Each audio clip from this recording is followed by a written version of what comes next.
I don't know. That's not my job. Somebody else going to do it. Have you ever heard that? It's Natalie with the Think Yourself Academy for part three of our Confidence at Work series. So today we're going to be talking about the next piece as far as confidence. As you remember, the series I created was to answer most of the different parts of my audit when I work in a corporation. So I do one-on-one with individuals, with team members, with VPs, with managers, so that we make sure that everybody is performing at their 100% and at their best. And the first part of the audit that we do is like a questionnaire that we go over to define what are the services that the company needs or the organization. And the first sections of the first four questions are the ones that I've been covering in this Confidence at Work series. So we are in part three right now. And the part three of my audit is about improving initiative versus waiting for somebody to do it, or sending the ball to somebody else, or saying that's not my job, right? So it happens quite a bit.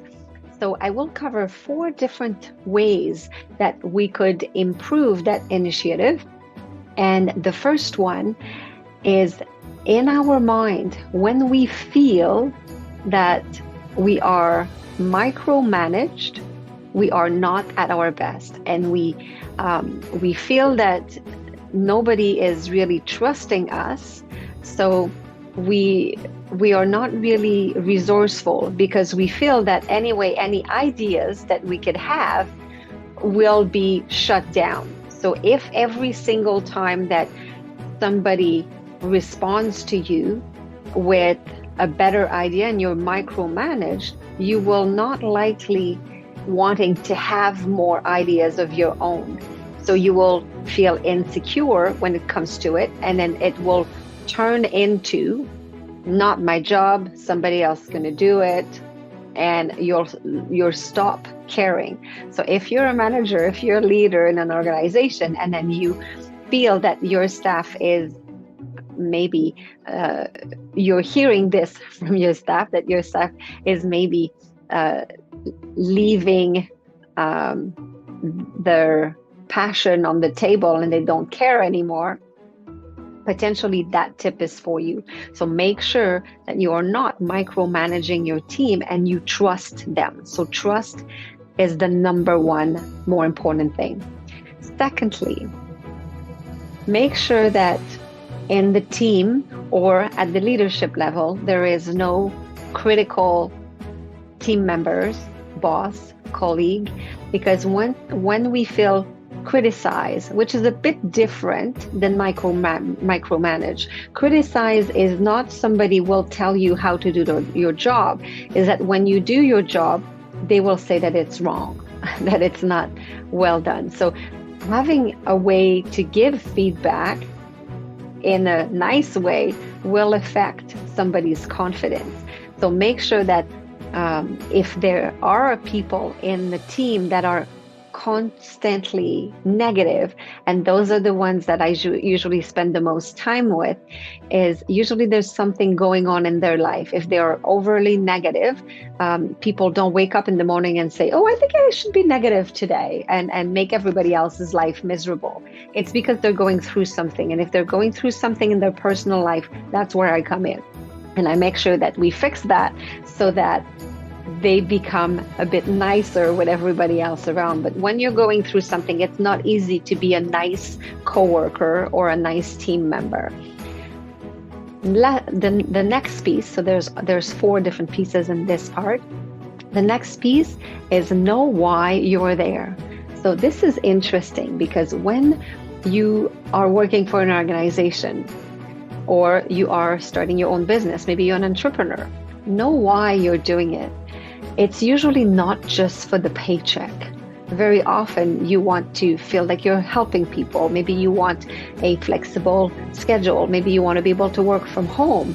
Maybe you like working in an environment. Maybe you want to feel like you're making a difference. You want to use your skills. You want people to recognize your work. So the reason why you are doing your job will give you a lot of confidence when you're facing little challenges, when you are facing a change and you're like, oh, I don't know what to do with this.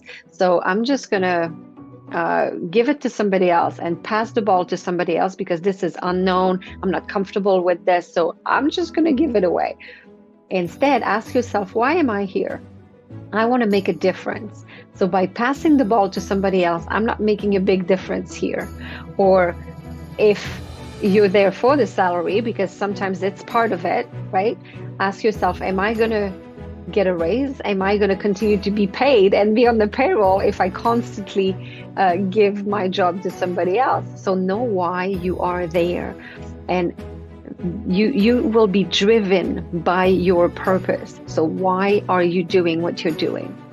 And then the last piece is find any opportunity to communicate better and work as a team with others by sharing tasks. Enhance your communication skills. Make sure that you're clear, you're effective, and you can give directions well and you can take directions well. So the better you are at communicating, the better you know the other team members and how to ask them with different languages depending on who you're talking to, because everybody's different.